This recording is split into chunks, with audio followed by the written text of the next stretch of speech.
వకుళమాత స్వామివారి పెళ్లి గురించి మాట్లాడడానికి వస్తున్నారు. మరి మా వకుళమాత ఎవరో తెలుసా అండి? మా మంగమణమ్మ గారు వకుళమాతగా వస్తున్నారు. ధరణీదేవి దంపతులు రెడీగా ఉండాలి. ఆవిడకి చక్కగా ఒక పీట వేయండమ్మా. చాప కాదు తల్లి, పీట. కుర్చీ వేయండి.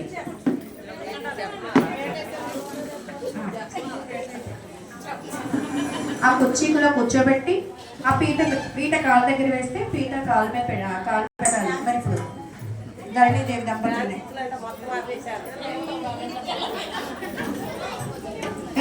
మేము చదువుతుంటాం, మీరు చేయాలి. వెంకటేశుని చరితము వింటే పాపములన్నీ తొలగు కదా.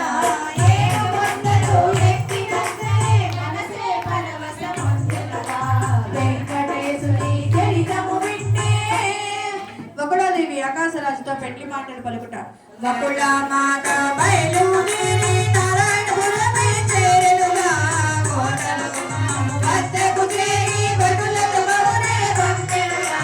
ఆకాశరాజు ఎదురే వచ్చి తను వినయముతో నమస్కరించి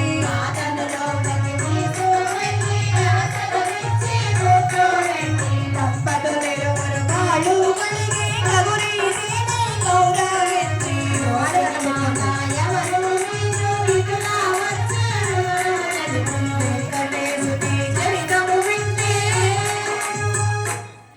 కాళ్ళు దండ పెట్టుకోండి.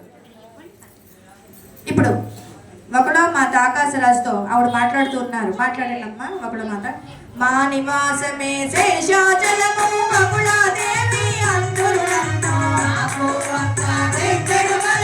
అతని పేరే శ్రీనివాసుడు.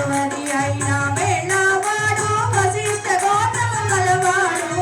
చక్కని అందము కలిగినాడు మనగా తలనే చూడని వాడు. మనములో నా వివాల చూసి పరిణయమునే అడుగలది.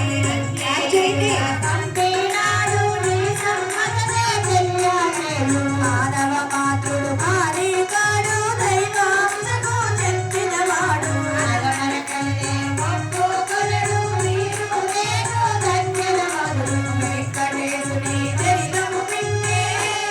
ఇప్పుడు ఆకాశరాజు వకుళమాతతో మాట్లాడుతూ ఉన్నారు. నేను చెప్పింది మీరు చెప్పండి. మమతానురాగాలు తొలగిసలాడుతూ మాట పలికిన మాటలు వింటూ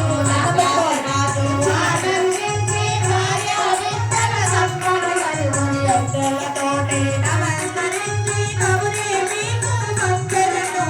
వకుళమాతను సాగనంపి కులగురువైన సకములు వినుడి. వెంకటేశుని చరితము వింటే ఆవిడకి తాంబూలం ఇచ్చి ఆవిడ సాగరంగా బయటికి పంపించండి. అలాగే మా కులగురువిని అడిగి నేను చెప్తాను స్వామి అని చెప్తానమ్మా అని చెప్పండి. అక్షతలు వేయించుకోండి. బొట్టు పెట్టినాను.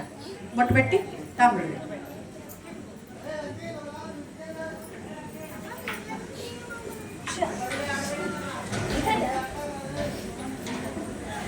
ఫోటో తీస్తున్నారా? ఫోటో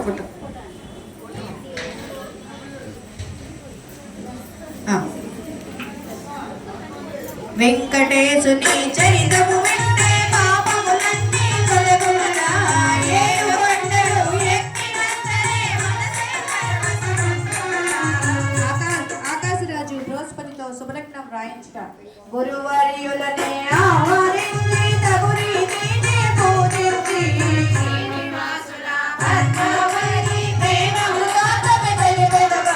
సుఖముని ఎంతో ఆనందించి మంచి వార్తనే తెలిపామంటూ వెంటనే పిలిపించి వైశాఖ శుద్ధ దశమి నాడు శుక్రవారము రోజులను